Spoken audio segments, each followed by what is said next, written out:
Welcome back.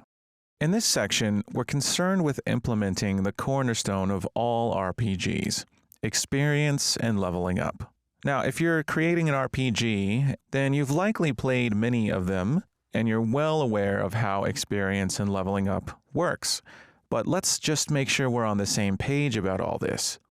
In RPG games that have experience, the player has a level.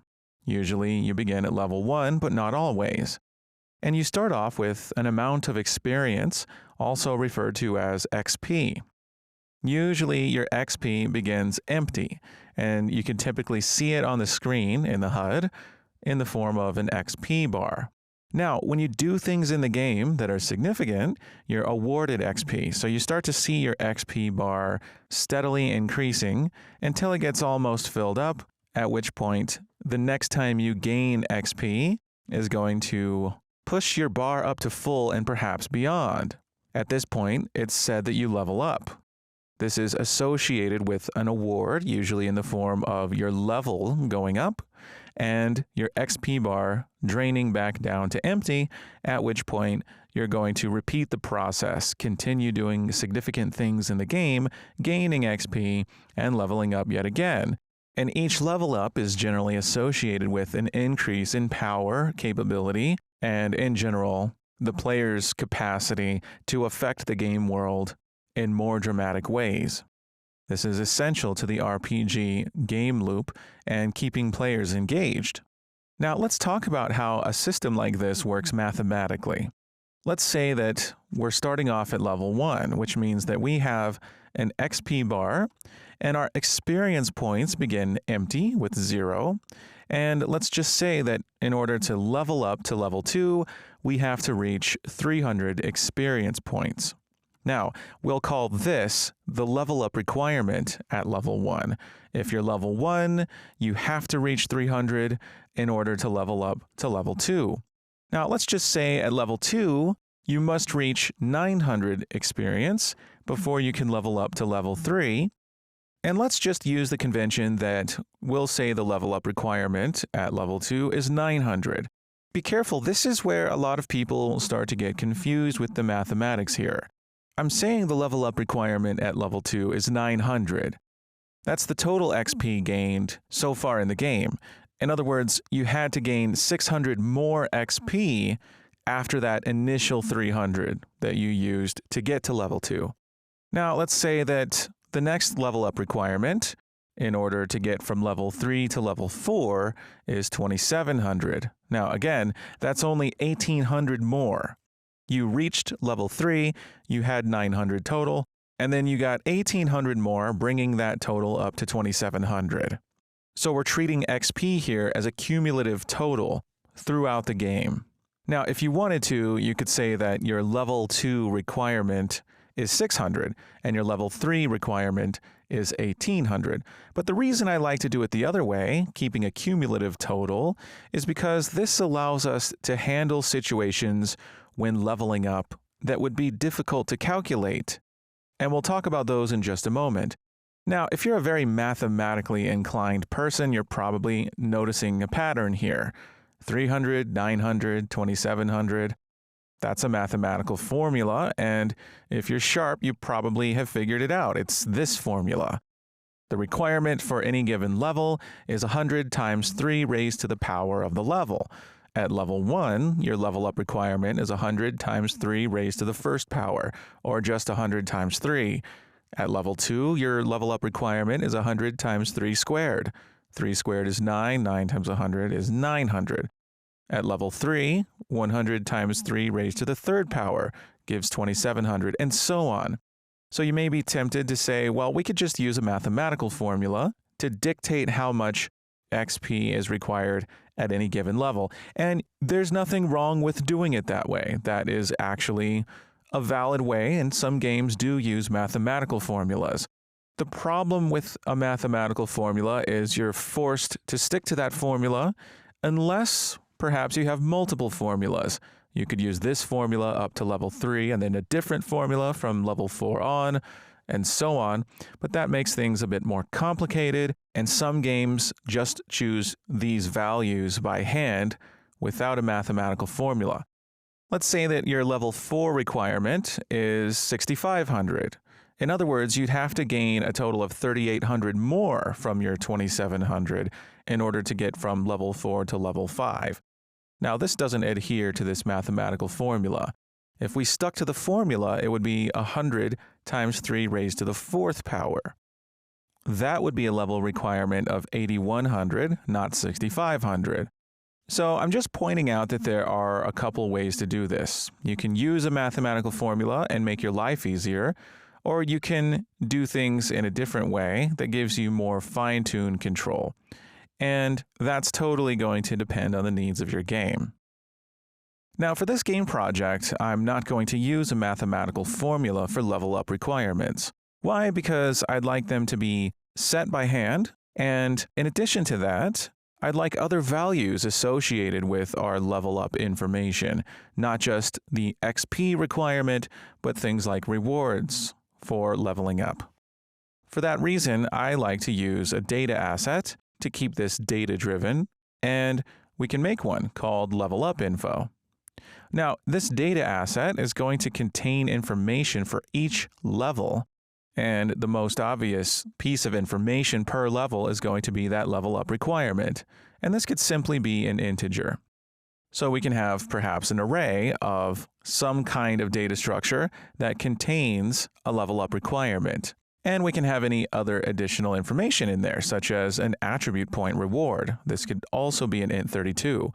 So each time we level up, we can look at the attribute point reward for that level and see how many attribute points we get rewarded. And then we can spend those on our attributes to buff them up.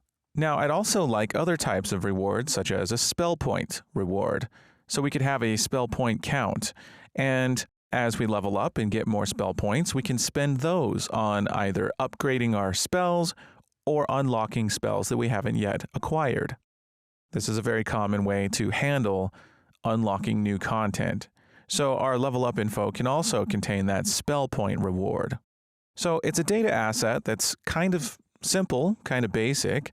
It's an array of structs that contain integers, but it's a nice way to sort things out. And it also allows us to handle complications associated with the mathematical formula method.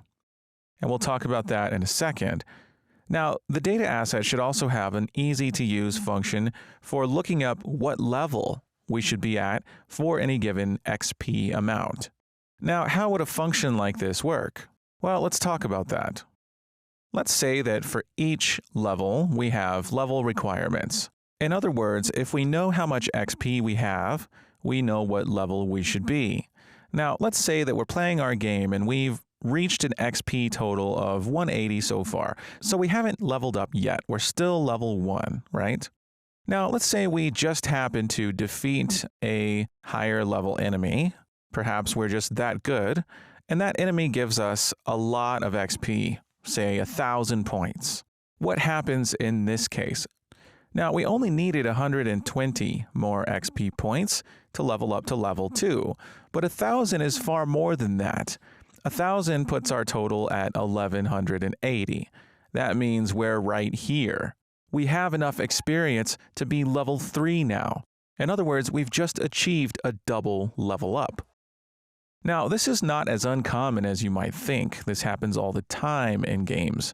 And that's the whole fun of RPGs, is you start to get more powerful and more capable of defeating higher level foes that reward you with more experience points.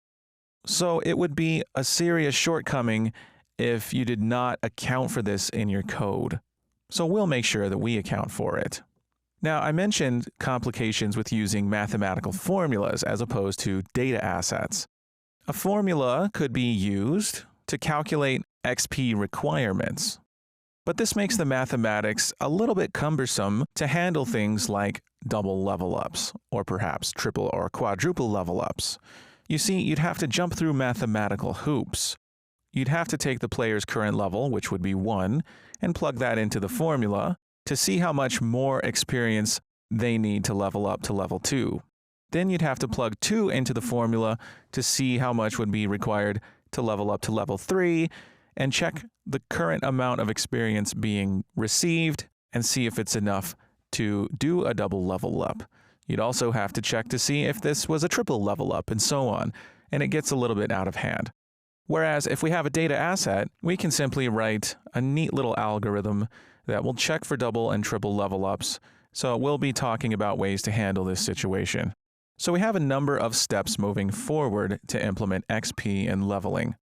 First, we need to create a level up info data asset, where we can specify level up requirements for each level, as well as any rewards that can be gained as a result of leveling up, such as attribute points and spell points. Now, we need XP, and while XP could be an attribute, that's one way to implement it, I personally think it makes more sense for this not to be an attribute, but rather a value on the player state. Attributes are values that affect the game in various ways, such as affecting combat, and they're great for when you need interoperability between various elements of gas. But in the case of XP, all it really is a mark of progress and something we check to see whether or not it's time to level up.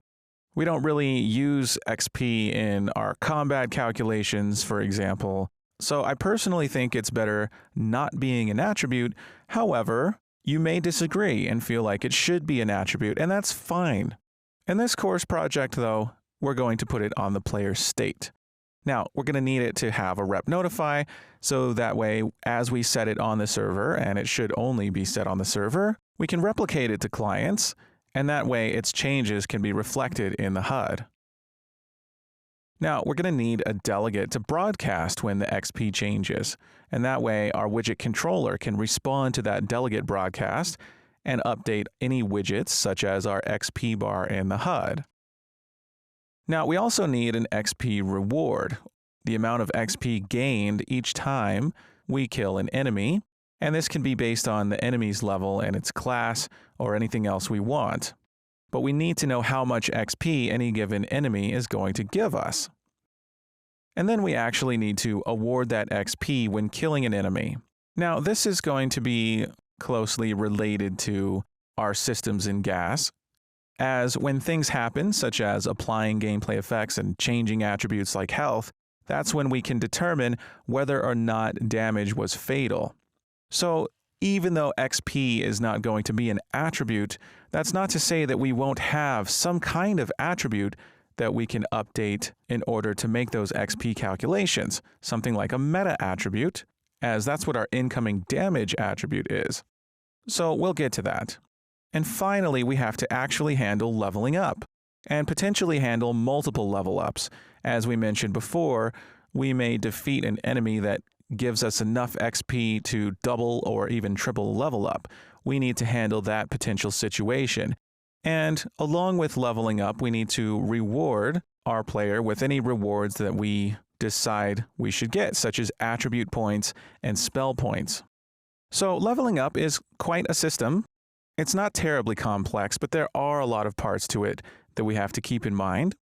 But once we get this system in place, it's going to really bring our game project to that next level, as we have that sense of progression.